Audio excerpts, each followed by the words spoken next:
Saudações cristãs a todos os meus amigos e irmãos. Para quem não me conhece, meu nome é Clévis Casagrande e hoje eu quero compartilhar com vocês um testemunho de um filósofo. Ele tinha nojo de crente e acreditava que não precisava de Deus. Vale a pena assistir até o fim, então vem comigo.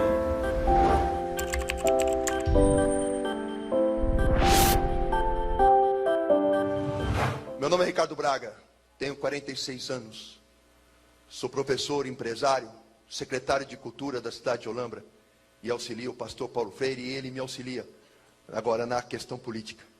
Mas nem sempre foi assim. Nasci em 65 num lar espírita, minha família toda espírita. Como todo espírita eu sempre ouvi falar de Deus, porque tinham fé em Deus. Tudo que eu aprendi de Deus foi através do Evangelho segundo Allan Kardec. Li os 400 livros que o Chico Xavier psicografou. Nosso Lar, Emmanuel, 50 anos depois. Li toda a literatura espírita que caia na minha mão, Zíbia Gasparetto, todo aquele trem do inferno. Também estudei cromoterapia, cristal, reiki, eubiose, racionalismo cristão. Li o Bhagavad Gita, que é o 9º livro dos Vedas, a Bíblia dos Krishna. E aí tinha uma busca por Deus. E achava, como o povo aí acha, que todos os caminhos levam a Deus. Não sabia. Aquela máxima, eu sou o caminho, a verdade e a vida, ninguém vem ao Pai se não for por mim. Só Jesus leva a Deus, não é Buda, não é Krishna, não é Maomé, só Jesus leva a Deus. Mas eu tinha aquela fé e uma sede, uma busca constante de conhecer a Deus. O Evangelho segundo o Espiritismo, psicografado pelo Allan Kardec, na verdade tem passagens do Novo Testamento, retiradas da Bíblia, colocadas num novo livro, com interpretação do Espírito. De espíritos. O diabo faz isso. O diabo não tem poder criador. Ele imita, ele engana, ele mente, ele rouba, ele mata. Ele veio desviar, usando a palavra de Deus, até os escolhidos, se possível. É o texto, fora do contexto, criando um pretexto para te levar para o inferno. E aí eu acreditava naquilo, e eu vivia aquilo. A minha mãe montou um centro espírita em casa. É um centro espírita kardecista, depois virou um terreiro de Umbanda. E o terreiro de Umbanda da minha mãe cresceu. De 600 a 1000 pessoas frequentavam a minha casa por final de semana. E eu estava sendo preparado para ser chefe do terreiro. Tenho cortes no meu pulso, cor cinza e tatuagens no meu corpo, porque estava sendo preparado para aquilo. Vários pactos. E no centro de Umbanda e kardecista, a gente pregava o quê? Caridade. A gente acreditava que pelas obras, pela caridade, se eu fosse honesto o suficiente, se eu fosse caridoso o suficiente, certamente eu alcançaria a prosperidade. Eu achava que era pelo que eu fizesse que Deus ia olhar para nós. Mas na verdade eu não tinha ideia da graça de Deus. Achava que Deus era alguém de barba branca, bem distante de mim, lá no alto, que não tinha nada a ver com meus pequenos problemas, que eu era responsável pela própria felicidade. E pregávamos isso, e críamos que sendo caridoso, bondoso, etc., nós alcançaríamos algum retorno. Mas quando as portas do centro espírita se fechavam, dentro da minha casa, isso não acontecia. A gente pregava aos outros caridade e paciência, mas quando fechavam-se as portas, dentro do meu lar, da minha casa, o meu pai não conversava com a minha mãe não falava com meu pai, os irmãos viviam brigados em insubordinação aos pais, não havia paz, não havia respeito, não havia misericórdia, e aí nasceu na minha mente a seguinte questão: se eu prego tudo isso, e faço tudo isso, por que não dá certo? O meu pai teve 5 empresas, todas elas faliram, e ele era um homem muito ambicioso, trabalhava muito, mas quando chegava no topo ela quebrava. Às vezes eu estava naquela casona com o carro na garagem, no outro dia o oficial de justiça penhorando todos os bens. E ele não conseguia estabilidade, nem financeira, nem emocional, nem familiar. Embora pregássemos isso, não havia essa verdade na minha casa. A última vez que o meu pai quebrou, era uma firma que ele abriu de mineração chamada Daigon. A empresa quebrou. Junto com meu pai faliram homens que investiram muito dinheiro lá. E esses homens ameaçaram meu pai de morte, disseram: eu perdi muito dinheiro porque acreditei em você. Ou você devolve, ou a gente te mata. Com medo, o meu pai reuniu minha mãe e os filhos e disse assim: vamos fugir de São Paulo. Nós vamos embora daqui, porque estão me ameaçando de morte. E meu pai resolveu fugir. E fugiu com toda a família para o Ceará. Por que Ceará? O meu pai é cearense, a minha mãe é gaúcha e eu sou paulistano. Por parte de avó, alemão e italiano. por parte de pai, espanhol e português, quer dizer, vira-lata legítimo. Aí, meu pai pegou esse vira-lata que vos fala, junto com os outros vira-latinhas, meus irmãos, e nós fomos para Fortaleza. A minha avó em Fortaleza, que ainda está viva com 95 anos, ela teve 11 filhos homens. Ela pariu um time de futebol todinho. O maior é o tio Jorge, com 2,10 metros. O menor é meu pai, com 1,80 m. Eu sou o menor dos meus primos. E meu pai achou que indo para Fortaleza, tendo ele muitos irmãos, 10 irmãos, ele iria ser recebido e os irmãos dariam uma força e ele ia sair daquela situação de falência. E não foi assim que aconteceu, porque quando nós íamos nas férias, a família toda recebia bem. Olha, vocês vieram, que bom! Mas agora não. Estava chegando um homem falido com esposa e filhos. A família recebeu assim: não é que vocês vieram mesmo? Aquela alegria foi trocada por uma preocupação, porque não estava chegando uma família, estava chegando um problema. Após alguns meses morando na casa de minha avó, a minha mãe reuniu eu, meu irmão e minha irmã. Eu com 14, meu irmão com 13, minha irmã com 11 anos na cama, e disse: eu estou me separando do seu pai. Não dá mais para viver com ele. Amanhã eu vou juntar minhas coisas, eu vou embora para São Paulo, e lá eu vou arrumar um emprego. Vou refazer a vida, e vou trazer vocês para morar comigo. Aguenta um pouco. Assim ela disse, assim ela o fez. No dia seguinte ela juntou as malas, colocou as roupas, e foi embora para São Paulo. Deixando eu, meu irmão, minha irmã, com meu pai, que já era um homem intratável, e agora ele ficou insuportável. Ele dizia todos os dias: você não vale nada, você não vira nada, você não vai dar em nada, porque você é igualzinho a sua mãe, aquela pi. Quando eu tinha dinheiro, eu tinha família. Agora que eu não tenho dinheiro, eu não tenho família. Para que eu fui casar e ter esse monte de desgraçado dependendo de mim? Com 14 anos eu ouvi essas palavras de maldição, e no meu coração nasceu mágoa. A mágoa virou ressentimento, o ressentimento virou raiva, e a raiva virou ódio. Eu tinha ódio do meu pai. Escrevia para minha mãe relatando todos os momentos de angústia e decepção. Escrevia semanalmente, semanalmente ela respondia, porque minha mãe era a referência de amor, que se fora. Aí escrevia semanalmente e as cartas dela começaram a demorar para vir, um mês. Depois as cartas começaram a vir semestralmente e depois anualmente. E assim passaram-se anos, 14, 15, 16, 17 anos. A minha mãe nos abandonou e não cumpriu a promessa de nos levar embora. Então eu pensei em cometer suicídio. Fui para o quintal da minha casa, desesperado, não aguentando mais aquela pressão, humilhação constante diária, e eu bebi veneno de planta. Só que o veneno da planta, ele tinha amônia, e na hora que eu coloquei a boca, a amônia me queimou as mucosas, e eu cuspi. Fui para o quarto com a boca queimada e ideia suicida. Eu tinha certeza que eu queria morrer. Eu só precisava encontrar a forma, porque eu não tinha medo de morrer, eu tinha medo de sentir dor. Cheguei no meu quarto com pensamento suicida, sentado na cama, desejo de morte bem arraigado no coração. Aleatoriamente, sem querer, eu olhei para a parede e vi o mapa do Brasil da revista Quatro Rodas. Chamou-me a atenção que do mapa saltava uma linha vermelha. Eu não sei porquê, eu fui lá perto ver que linha era aquela. Estava escrito lá, BR-116. Ela vem do Piauí, passa pelo Ceará, atravessa o país inteiro, passa por São Paulo e Rio Grande do Sul. E naquele momento que eu vi aquela estrada tão comprida, me veio um pensamento na mente: talvez a minha mãe não tenha me abandonado, talvez ela esteja passando por algum problema e ela não quer me contar para não pesar ainda mais a minha situação.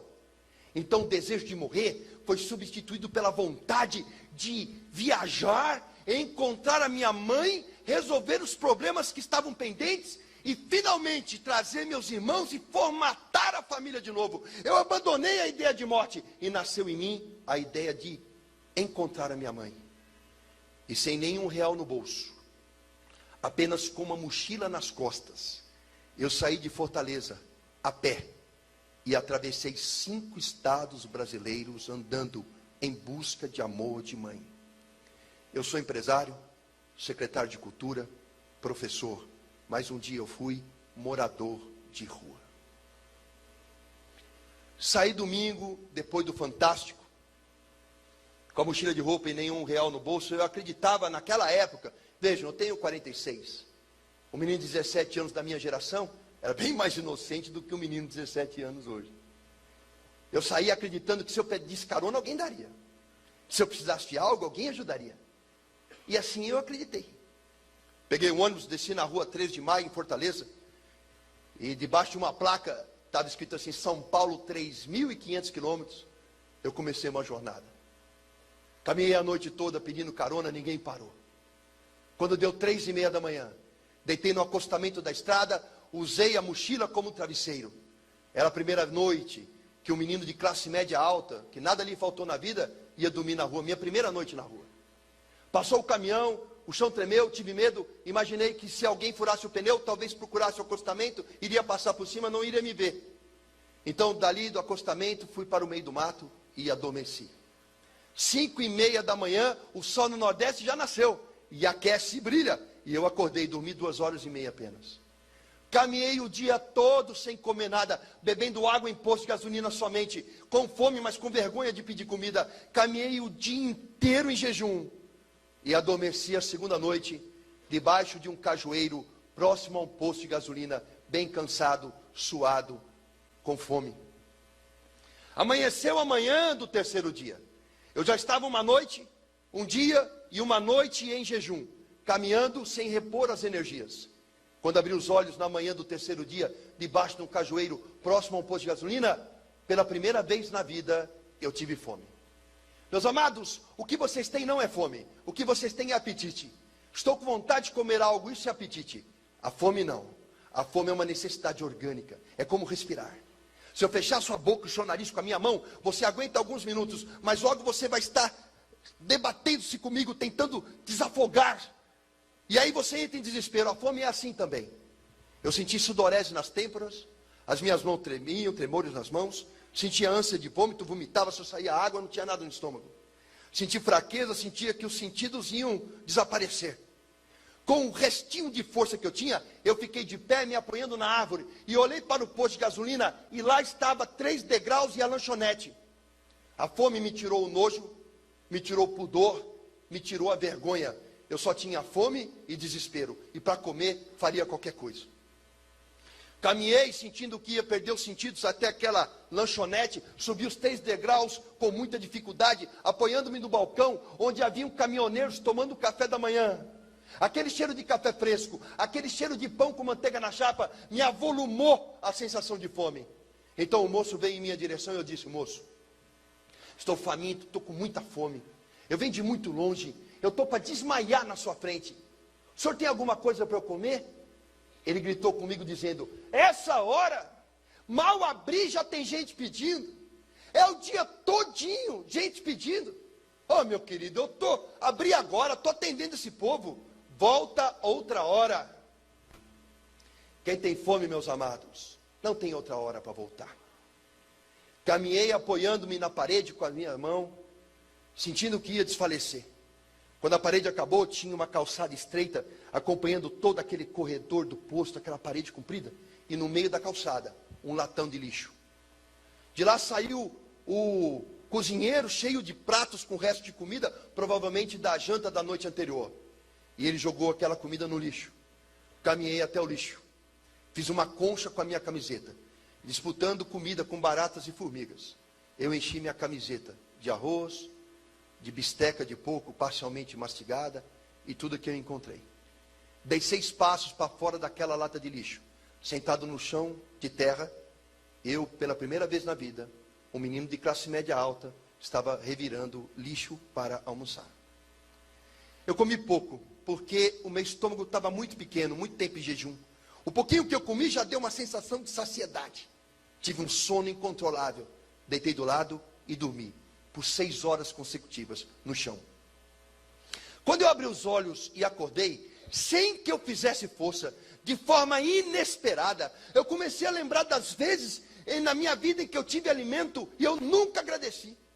Lembrei de uma vez que eu cortei um mamão papaya e ele estava machucado e eu gritei com a minha mãe. Eu disse: mãe, você não compra uma fruta que presta, todas as frutas que você compra estão estragadas.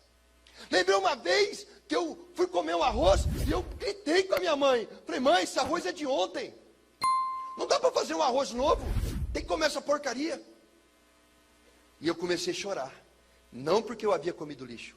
Eu comecei a chorar porque eu me vi pela primeira vez. E quem eu vi, eu não gostei. Eu me reconheci mimado, arrogante, ingrato. E chorava de vergonha de mim mesmo. Essa noite você levantou, essa manhã você levantou, tomou café, almoçou, está aqui.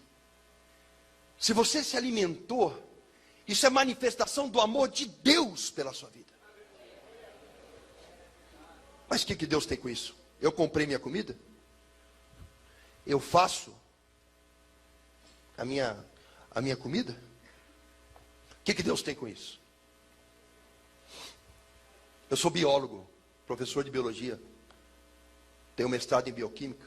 Sou biomédico, filósofo e pedagogo. Tenho 4 faculdades. Só para descobrir que eu não sei nada. Deus é que sabe. Mas essa folhinha aqui tem clorofila. Quando a luz do sol bate nessa folhinha, ela quebra a molécula de água. A molécula de água é H2O, hidrogênio e oxigênio. Quando a luz bate na água que está nessa folha, o oxigênio é liberado. Você respira agora esse oxigênio que essa folha liberou. O sol está dando oxigênio para você respirar. Quando o oxigênio é liberado, sobe o hidrogênio. O hidrogênio entra no meio do gás carbônico e transforma-se em açúcar, C6H12O6. Açúcar é a base da alimentação de todo ser vivente. E o nome disso que eu falei é fotossíntese.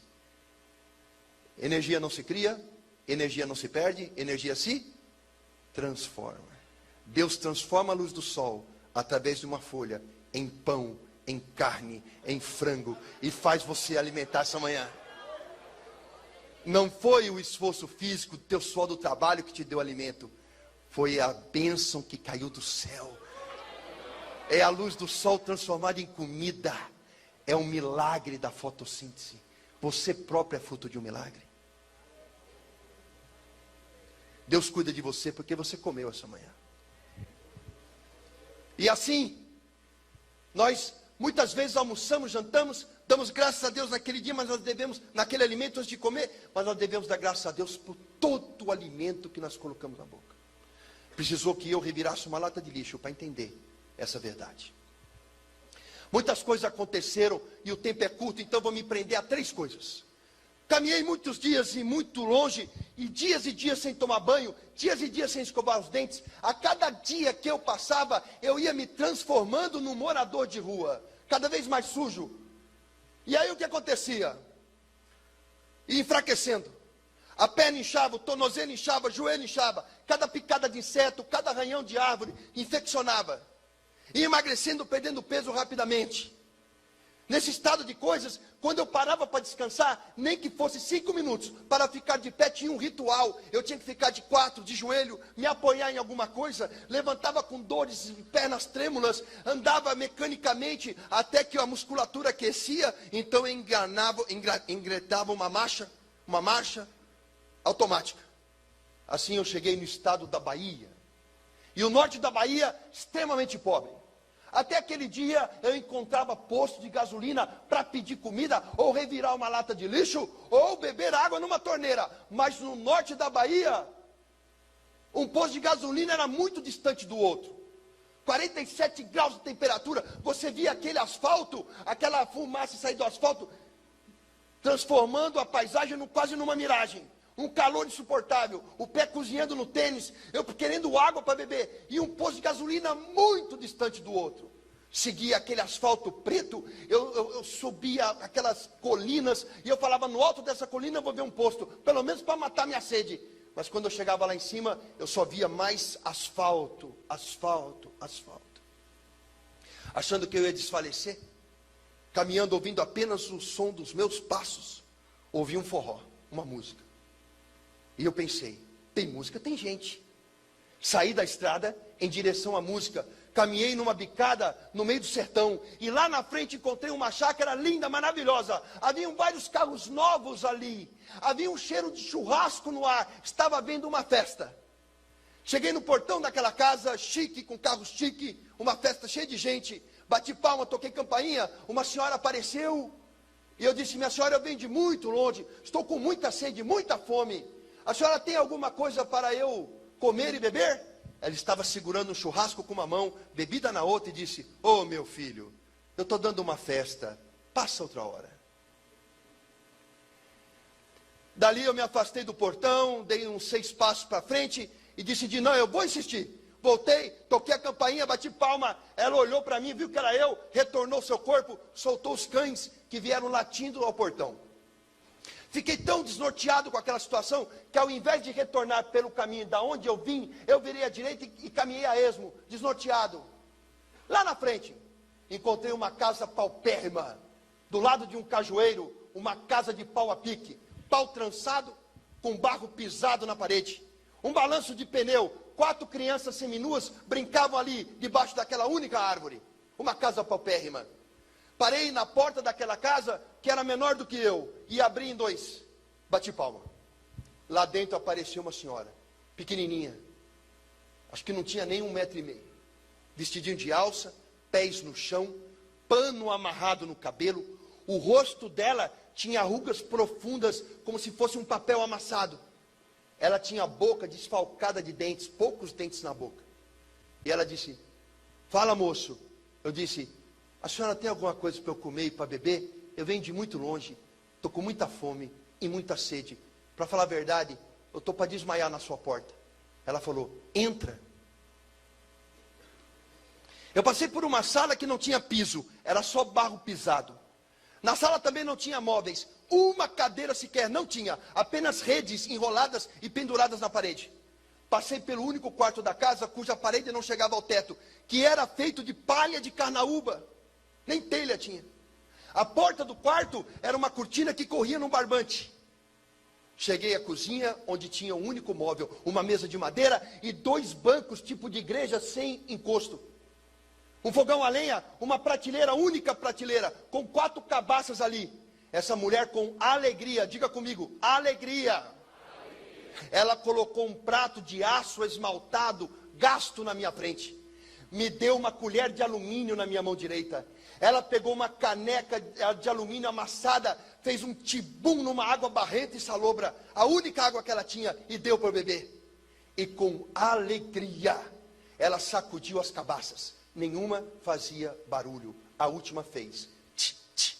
E ela disse, graças a Deus, ainda tem farinha. Com alegria, ela colocou farinha no prato. Ela colocou a água, a farinha de mandioca crua, conhecida no Nordeste como farinha d'água, ela inchou.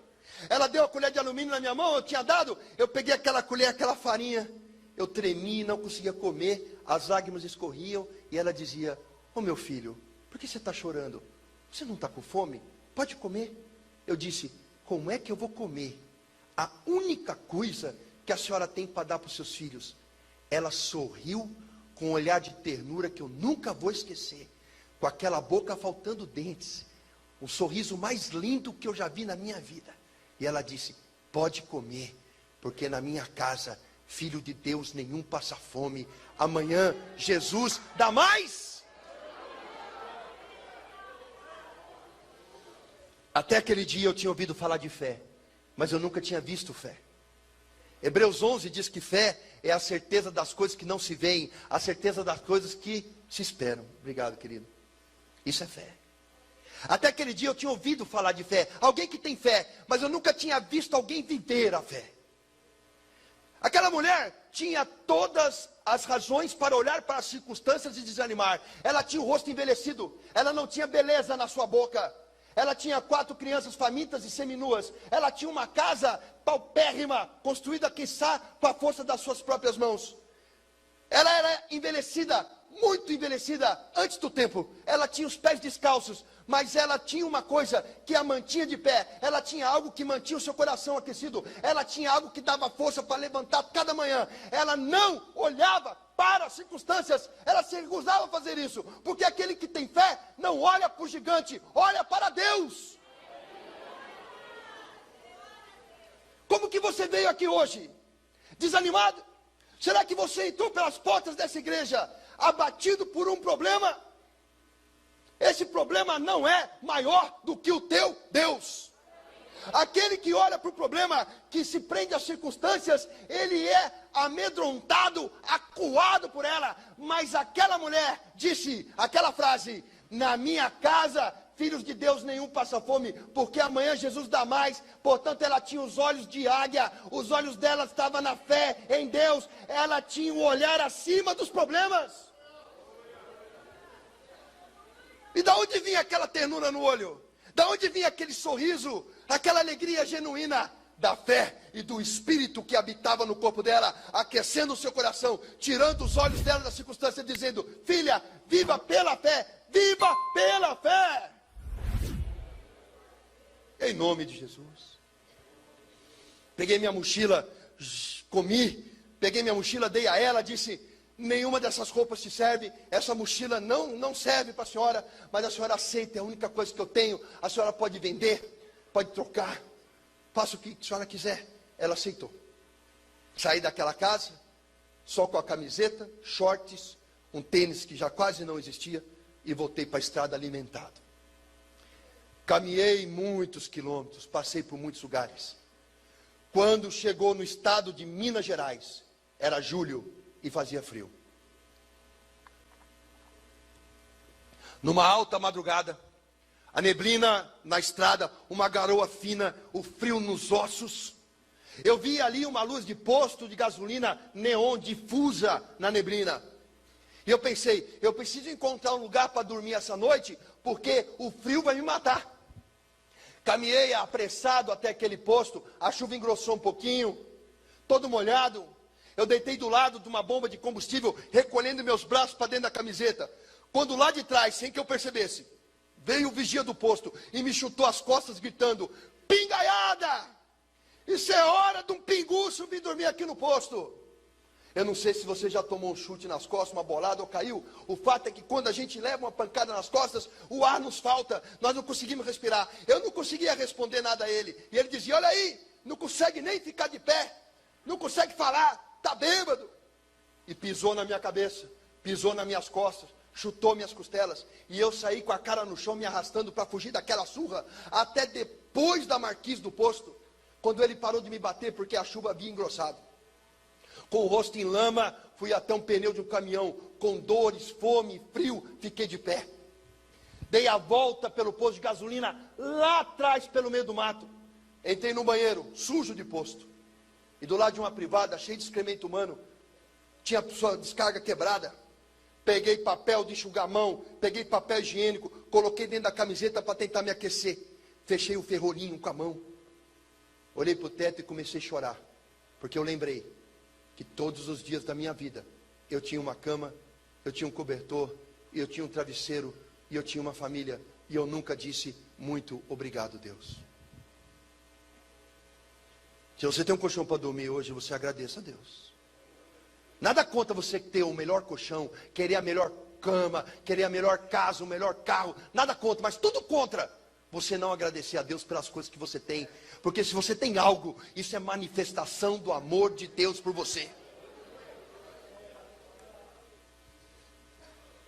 E eu chorei muito, porque lembrei das coisas que eu tinha no passado e nunca valorizei. Saí daquele posto de gasolina na manhã e caminhei muito doído, cheio de manchas, muitos quilômetros. Até que eu cheguei na cidade de Peixe Gordo, no Rio de Janeiro. Havia na beira da estrada, era noite, uma casa de prostituição. Luz vermelha, vários caminhoneiros parados à porta daquela casa, forró, e uma prostituta sentada do lado de fora num banco com um copo de café na mão. A prostituta disse para mim: vem cá, moço. Eu dava um passo e parava. Vem cá, moço. Eu dava um passo e parava.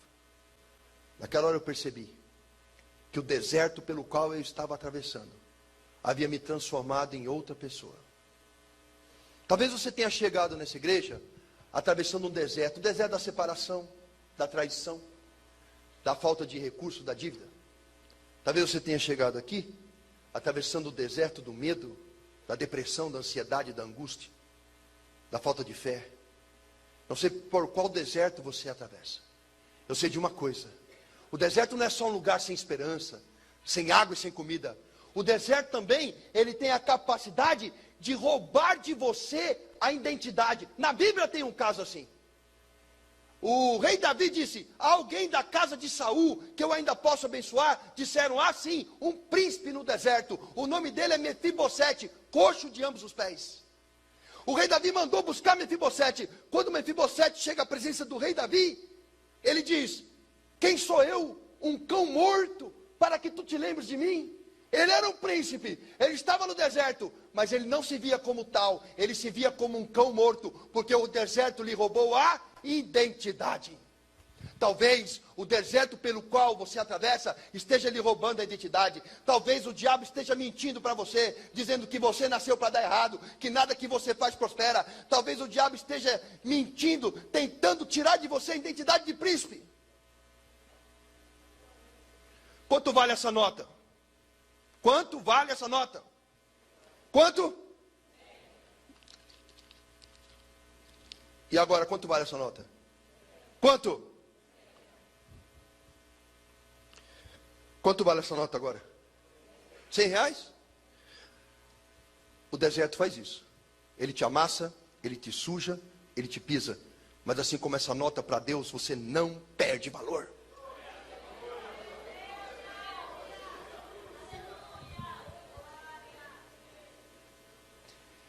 E a prostituta me chamou. E eu sentei do lado dela. E ela me deu um café.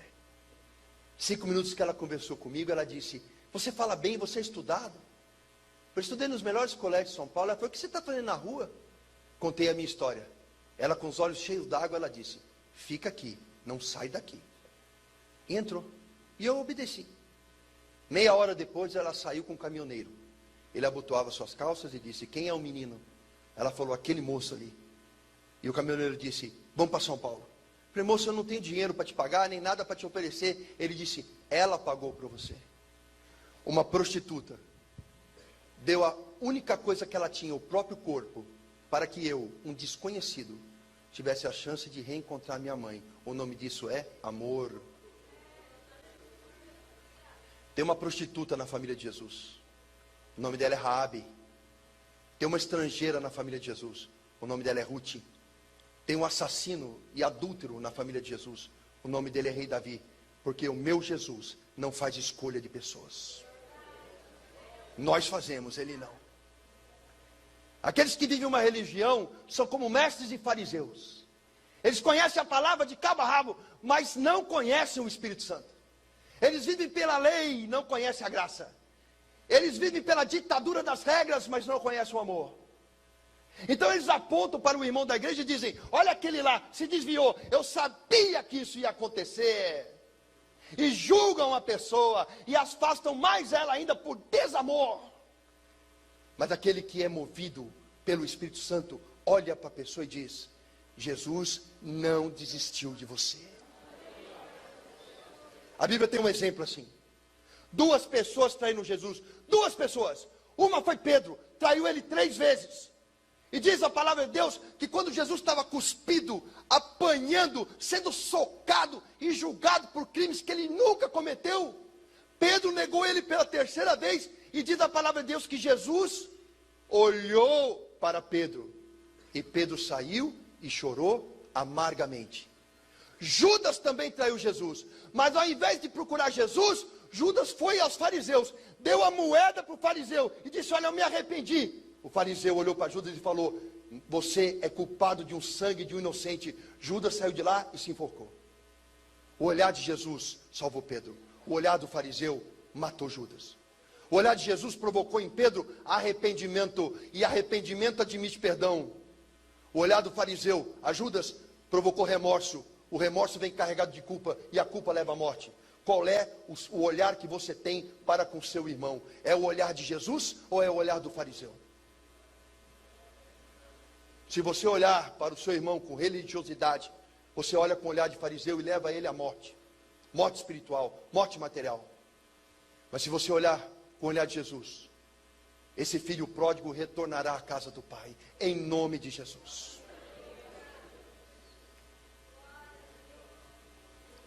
na boleia de um caminhão, saí do Rio de Janeiro e cheguei no Museu do Ipiranga, no bairro do Ipiranga, em São Paulo.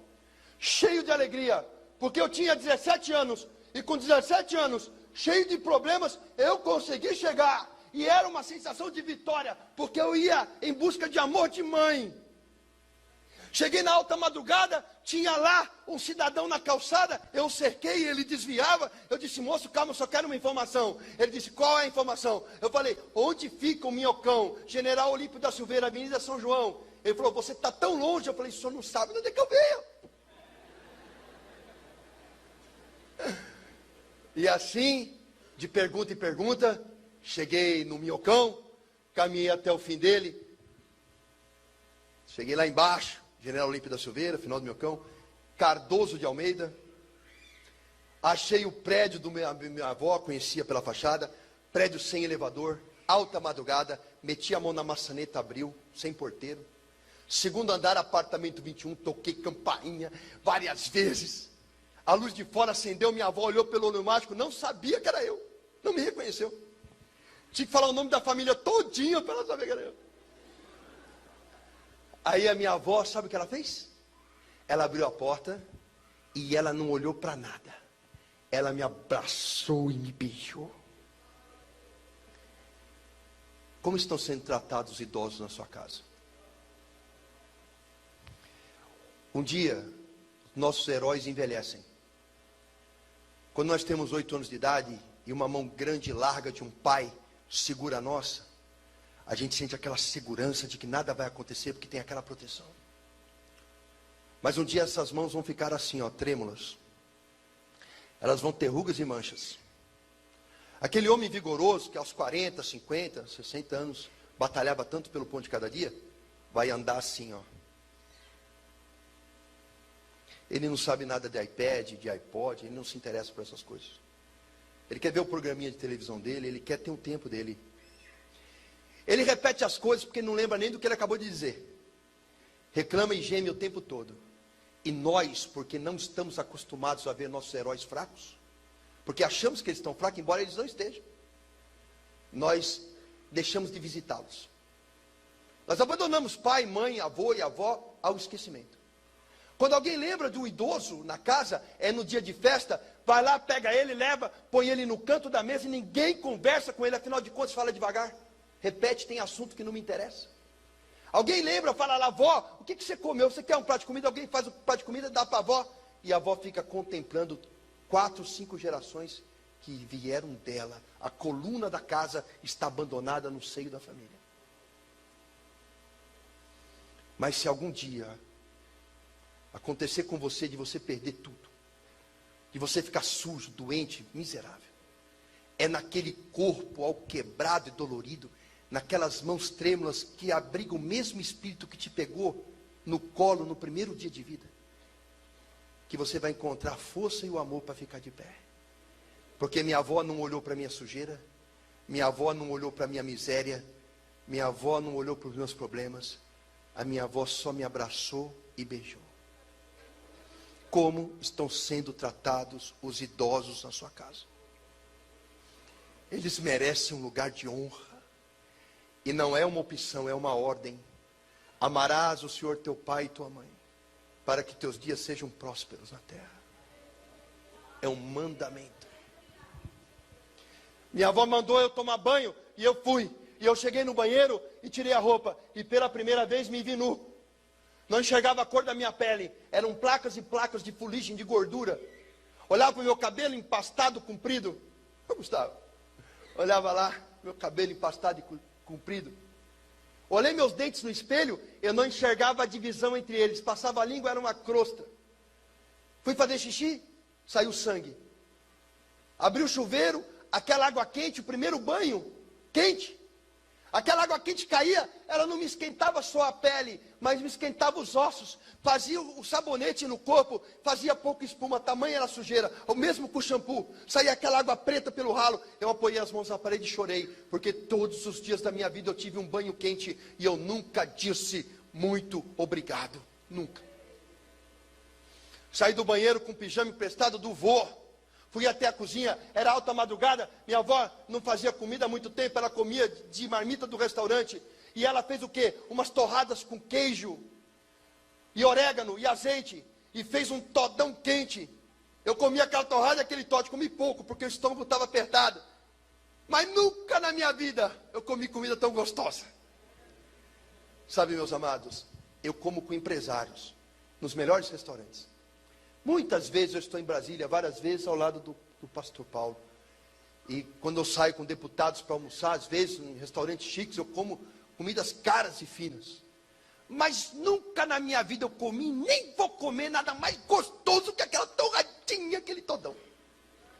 Porque não era só uma comida limpa, era uma comida cheia de amor de vó. Amor de vó. O lar, para mim tem um sinônimo. Lar para mim é a mesma coisa que útero.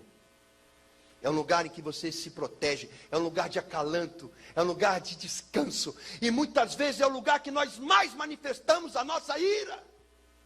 Temos paciência com clientes, paciência com amigos, dedicamos horas a fio ao trabalho, e quando chegamos no lar, nós ligamos a televisão e não damos atenção à esposa.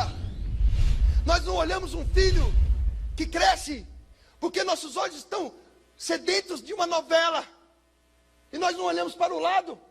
Nós não vemos que nós estamos num lugar sagrado, uma família que foi constituída por Deus e que está sob a égide, a bênção dele. E nós lá descarregamos o nosso ódio, o nosso cansaço, maldizemos os que nos querem bem. Nós estamos rasgando o útero para ficar desprotegidos. Essa é a verdade. Essa noite você vai sair daqui pedindo perdão para sua esposa, para o seu esposo, para o seu filho. Porque Deus tem uma obra para fazer na sua casa. E aí minha avó colocou um colchão no chão fino. E eu deitei naquele colchão, muito tempo dormindo no chão, em cima de pedra.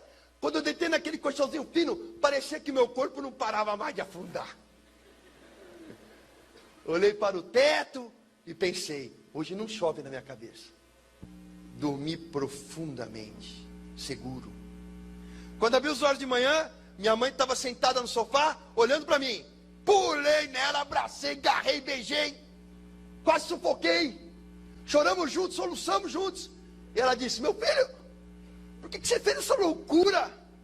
Falei, mãe, não sei qual é o problema que você está passando, mas eu vim resolver. Me põe no médico, me ajuda a ficar forte, eu vou juntar com a senhora, nem que eu tenha que vender limão no sinal. Nós vamos ganhar dinheiro, nós vamos trazer meus irmãos, fazer a família junta de novo.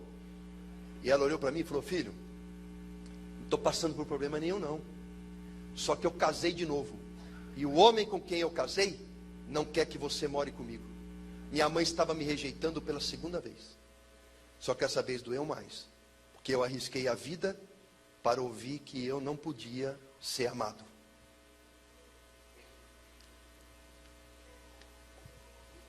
Ela complementou dizendo, ele é muito rico, tem dinheiro, não vai faltar nada para você. Fica na casa do seu avô, todos os dias a gente visitar. Eu não queria dinheiro. No outro dia eu acordei e falei para o meu avô, vamos lá, eu quero insistir, eu quero conhecer esse homem. Meu avô, não, falei, vamos, e ele levou. Cheguei lá, depois do Brooklyn, depois da estátua do Borba Gato, na Avenida Santa Marta tem uma rua, chamada 9 de Julho, uma rua mesmo.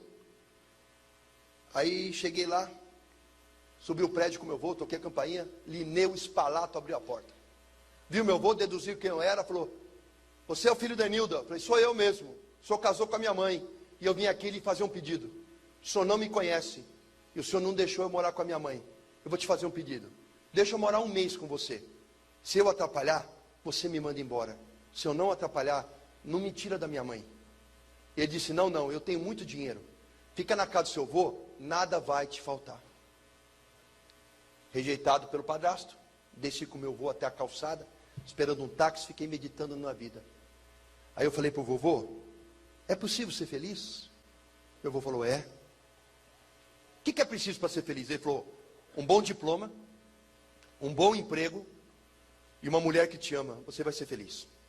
Então eu disse, com aquele coração rejeitado, então eu vou me esforçar, vai ser pela força do meu braço, eu vou conseguir essas 3 coisas, e não importa que a minha mãe e meu pai não me queiram, eu vou ser feliz. Meu avô me matriculou no Senac. Fiz curso de datilografia e telex. Desculpa, eu sou velho. Tinha negócio de computador. Tinha negócio. Era datilografia e telex. Eu desmaiava nos cursos lá porque tinha problema de saúde. Tirei os documentos e ia procurar emprego. Passava nas provas de matemática, português, de datilografia, mas chegava no exame médico, reprovado. O cara olhava para mim, aquela vareta doente. Só faltava ter que tomar banho de pé de pato para não ir embora pelo ralo. Aí um dia, um primo meu, Sérgio Cipolatti Rodrigues de Lima, auditor do Banco Central, estava liquidando o Banco Bandeirantes na Rua Boa Vista, no centro de São Paulo, mandou me chamar. Fui até o banco, lá no topo do banco, a autoridade máxima do banco era meu primo. Ele olhou para mim e falou: você é um valente. Você vai ser empregado hoje, vai começar aqui como office boy.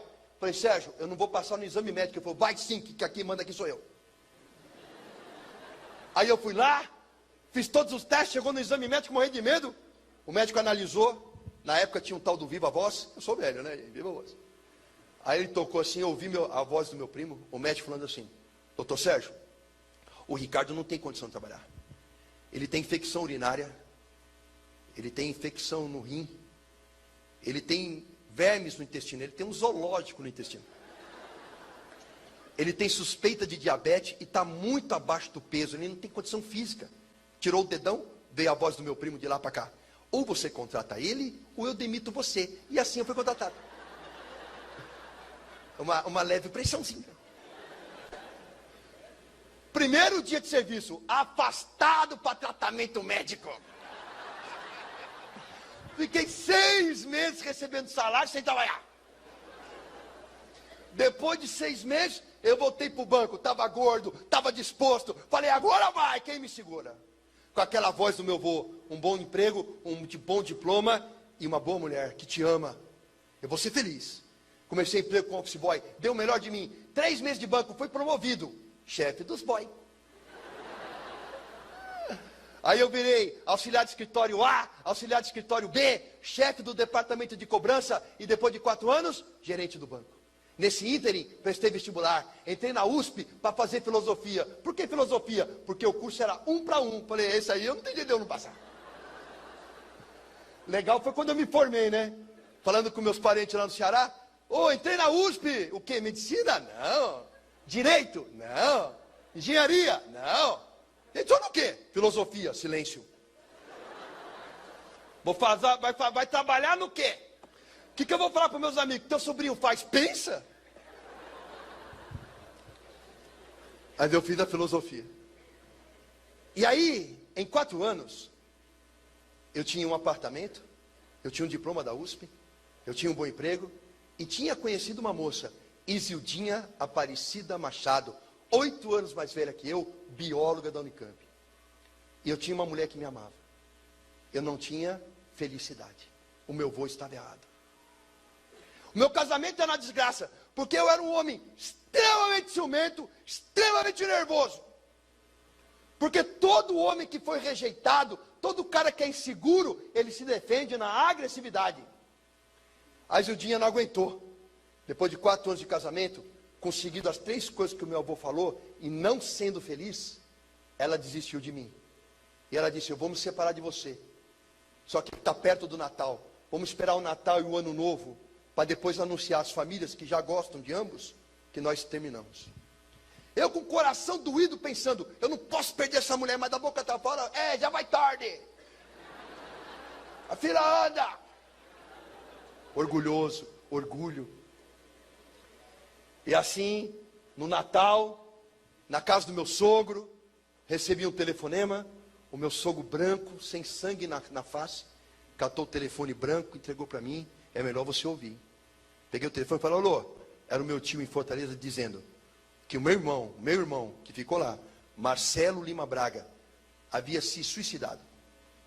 O meu irmão se enforcou na noite de Natal, no quarto do meu pai. Peguei o carro do meu sogro, fui até o aeroporto de Congonhas, minha mãe já estava me esperando. No avião, indo para Fortaleza, ela dizia assim: quem matou meu filho? Eu falei: mãe, não sei. Morreu de acidente? Foi doença? Eu não tinha coragem de dizer para ela que o filho dela tinha se enforcado. Chegou no aeroporto em Fortaleza, vi a família, eu contei: mãe, o Marcelo tirou a própria vida. Minha mãe deu um grito e caiu no chão. Fomos ao velório, meu pai veio na minha direção, eu soquei meu pai. Os meus tios pularam em cima de mim. Tio Jorge, médico, me deu uma injeção, eu apaguei. Quando abri os olhos, eu estava no apartamento onde o meu irmão havia se enforcado. Era madrugada. O meu pai estava encostado na porta, olhando a parede que o meu irmão se enforcou, fumando um cigarro atrás do outro, porque o chão estava cheio de bituca. Eu queria sair daquela cama e jogar meu pai pela janela, porque o ódio que eu tinha dele era um ódio de morte. Não consegui. Quando o dia amanheceu, levantei da cama, o meu pai e eu nos cruzamos no corredor, eu olhei para o olho dele, vi um homem destruído, eu apontei o dedo para ele e falei: bem feito. Eu pensei em te matar essa noite, mas eu quero que você morra devagar, de remorso. O meu irmão deixou um menino, Gustavo Ventura Braga, com 2 anos de idade, lá em Fortaleza. Ele morreu e deixou um filho. A minha mãe falou: volta sozinho para São Paulo. Avisa o teu padrasto que eu não vou. O teu irmão deixou um filho que está sem pai. Eu vou cuidar desse menino. E minha mãe ficou em Fortaleza para cuidar do neto. E eu voltei para São Paulo sozinho, novamente separado de minha mãe. Cheguei em São Paulo, casamento terminado, irmão suicida, mãe no Ceará. Desisti de tudo, larguei o emprego. Dividimos o apartamento em 2 na venda do divórcio.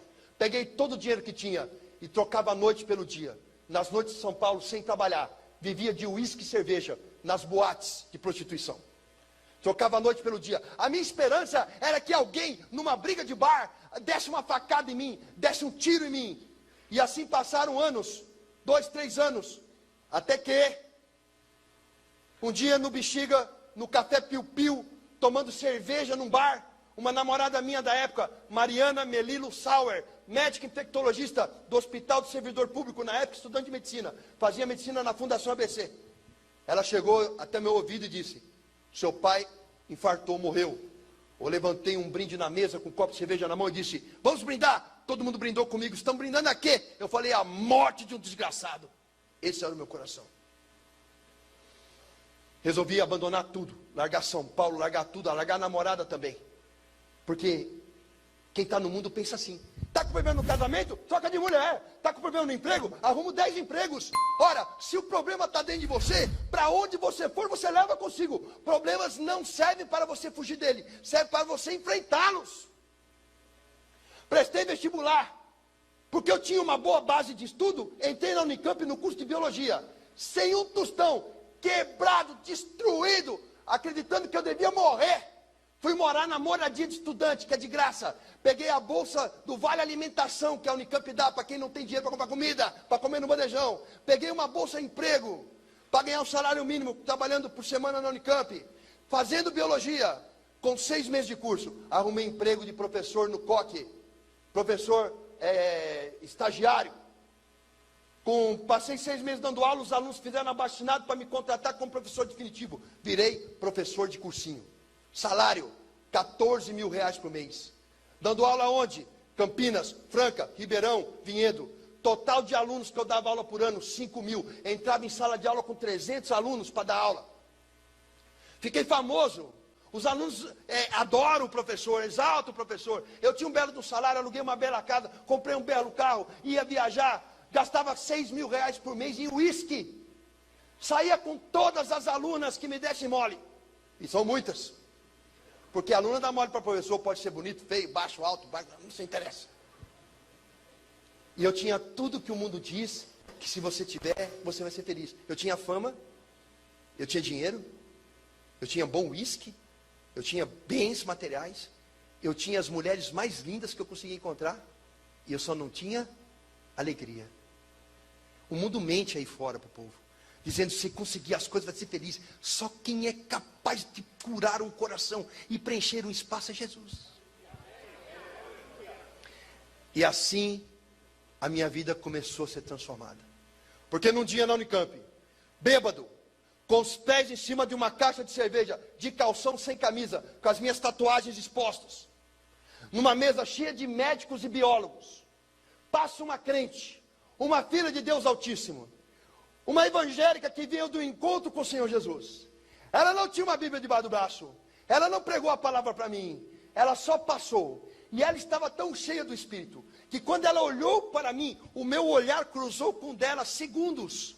E eu vi naquela mulher algo diferente. Uma paz, uma alegria, uma coisa que eu não conseguia definir. E parecia que ela não pisava no chão, mas ela andava em nuvens. E eu perguntei ao povo que estava na mesa, quem é essa moça? Disseram-me, é Elaine Peters. Mas ela estuda biologia? Sim, ela está aqui. Mas como é que eu nunca vi ela? Não, ela não vai para balada nenhuma, ela é crente. E eu olhei assim e pensei, como uma pessoa que estuda biologia na Unicamp pode ser crente? Crente é coisa para ignorante. Eu li a Bíblia já, eu li a Bíblia. Acreditar que o mar se abre, que o sol para, que o machado flutua e que o sujeito fica 3 dias dentro de um peixe é coisa para louco. Isso é alegoria. Ela não pode ser crente. Mas na verdade eu estava incomodado com o que ela tinha no olhar. Levantei daquela mesa, eu falei, eu vou falar com essa mulher de Bíblia, eu vou dar um nó na cabeça dela, porque eu estudei Aristóteles, Heráclito, Platão, Dionísio, estudei Jean Paul Sartre, estudei Simone de Beauvoir, Nietzsche, Freud, Karl Marx, eu li o Capital. Eu falei, eu vou pegar essa mulher, mas eu vou dar um nó na cabeça dessa crente. Vou lá, cheio de cerveja, cheguei do lado da crente, Helene, ela cheia do Espírito, e eu cheio de cerveja. Adivinha quem ganhou? Aí eu cheguei, Helene, você chama Helene, né? Pô, chama Cepacol. Meu apelido é Cepacol, por causa do meu queixo. Aquele boneco do Cepacol que ajuda. Alguns alunos me chamam de Buzz Lightyear do Toy Story. E outros do Senhor Incrível agora. Né? Aí, eu cheguei para Helene e falei, Helene, criticando. Falei, você é crente? Ela deu 3 pulinhos para o lado e falou, graças a Deus. Eu não falei nada, mas eu pensei, crente e louca. Eu falei, Helene, eu quero conversar sobre a Bíblia. Eu já li a Bíblia todinha. Eu falei, não vou conversar com você não, você está bêbado. Quando é que nós vamos conversar? Outro dia nós conversamos. Passou uma semana, a Helene não saía do meu pensamento, é Deus trabalhando. Aí encontrei com ela na Unicamp e corri. Helene, vamos falar da Bíblia hoje? Ela falou, não, você está bêbado. Quando você estiver bom, a gente conversa. Eu falei, filha, eu estou bêbado todo dia, eu não vou acordar. Ela falou, eu estou orando e Deus vai preparar o momento. E preparou. Uma semana depois, andando em Barão Geraldo, eu vi um restaurante por quilo, tive vontade de entrar e entrei. Nunca tinha entrado lá. A Helene estava comendo. Ela olhou para mim, ela fez aquela cara de não, um mala, né? Eu fui lá, sentei na frente dela, falei, Helene, não bebi nada. Vamos falar da Bíblia. Ela falou, quer conhecer Jesus? Eu falei, Jesus? O da cruz? Conheço, todo mundo conhece. O da cruz? Eu falei, não, você não conhece. Você conhece o Jesus da cruz. Eu conheço o Jesus que está vivo. Quer ir na igreja comigo domingo? Depois da igreja a gente conversa. Eu pensei, já fui em centro de Umbanda, Kimbanda, Candomblé. Já fui em Hare Krishna. Igreja evangélica? É mole. Falei, eu vou. Ela falou, você vai mesmo? Falei, vou. Domingo na minha casa. Falei, tudo bem. Eu fui. Eu não sabia. Mas ela ligou lá para a mãe dela, pastora Miriam Peters, a esposa do pastor Hans Peters, físico da Universidade Federal do Paraná. A pastora pegou o avião de Curitiba para Campinas. Ela e a Helene dobraram o joelho, jejuaram e oraram pela minha vida e eu não sabia. Domingo, eu fui para a igreja de camiseta, regata e moto. Eu tinha carro, mas fui de moto. Eu pensei, a Helene é bonita, a gente vai para a igreja, ela vai, gadinho.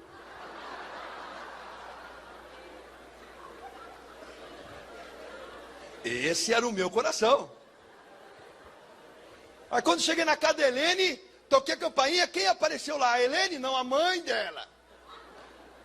Pastora. Ela correu no corredor, me abraçou, me apertou, chorando, e disse no meu ouvido, Jesus te ama e eu também. Eu não falei nada, mas eu pensei, essa loucura é de família. Aí falei, eu estou de moto, nós somos em 3, como fazemos? Ela, nem a que for a pé, nós vamos para a igreja. Pegamos o ônibus e fomos. Chegamos na igreja, chegamos no meio do louvor, o povo estava lá adorando ao Senhor, em línguas, orou quando chorou, e a Roma Súria, canta lá, e eu olhava aquilo, eu falei, o que é isso? Olhei para o lado para falar com a Helene estava assim. Olhei para o outro lado para falar com a mãe dela estava atrás de mim assim. E eu querendo sumir dali. De repente, na hora do louvor, toca um louvor a Deus. Dizia assim: em tua presença sou fortalecido. E eu estava só o pó. Em tua presença, Senhor meu Deus, em tua presença é onde devo estar, quero estar. Eu senti um tremor por dentro, como se meus órgãos estivessem tremendo. Me deu uma vontade de chorar incontrolável. Comecei a vir aquele choro do fundo de minha alma. E começou a escorrer umas lágrimas diferentes. Não era um choro comum, era um choro curativo. Numa igreja em que eu não conhecia ninguém, eu saí correndo no meio de um corredor. Parei na frente do púlpito, abri meus braços e coloquei o rosto no solo. A pastora Márcia Perucci mandou parar o culto. Pegou um vidro de azeite, derramou todo em mim e disse: o Espírito Santo de Deus está me dizendo que hoje eu estou consagrando um verdadeiro adorador. Assumi a posição fetal. E é como a mão de Deus tivesse entrado em mim. Eu comecei a chorar copiosamente. Chorei a perda do meu irmão. Chorei a mágoa da rejeição. Chorei a maldição das palavras do meu pai. Chorei o abandono, chorei a sujeira, chorei a miséria. E à medida que eu chorava, o meu coração se alegrava e cicatrizava. Quando eu levantei daquele chão, como Paulo no deserto, eu estava cheio do Espírito e renascido em Cristo. O peso do mundo não estava mais sobre mim. E eu tinha uma alegria que eu não conseguia controlar. Uma alegria que o diploma não deu, que o casamento não deu, que o dinheiro não deu. Uma alegria que eu não conseguia conter. E o brilho nos olhos que a Helene também tinha. E eu descobri o que era aquele brilho. O nome do brilho é Espírito Santo de Deus. Entrei no ônibus com a Bíblia na mão que eu acabei de ganhar, sujo de azeite e feliz. E eu gritava para o pastor e para a Miriam dentro do ônibus na hora de voltar: agora eu sou crente? Ela agora você é crente. Como é que eu faço para ser mais crente? Ela falou: calma que depois eu te explico. E eu queria saber tudo. Eu falava: como é que crente se diverte? Ele não faz sexo. E elas vermelhas de vergonha: calma. Todas as dúvidas a gente tira. Cheguei em casa pulando como a Helene estava, cheio do Espírito Santo. Moravam 2 metros comigo. Um é meu amigo até hoje, doutor James Novaes. Ele é doutor mesmo, ele fez mestrado e doutorado em psiquiatria, ele é psiquiatra. Ele me viu de um jeito diferente, cheio de óleo, com a Bíblia na mão. Ele falou: calma, você surtou. Meus amados, eu estou surtado há 9 anos. Fui dormir. Eu dormi profundamente. Eu dormi como nos braços de Deus. Acordei no outro dia e fui dar aula. Levei o livro de biologia e levei a Bíblia. Entrei no cursinho, os alunos não entenderam nada. Abri o livro de biologia e abri a Bíblia. E disse: Gênesis capítulo 1.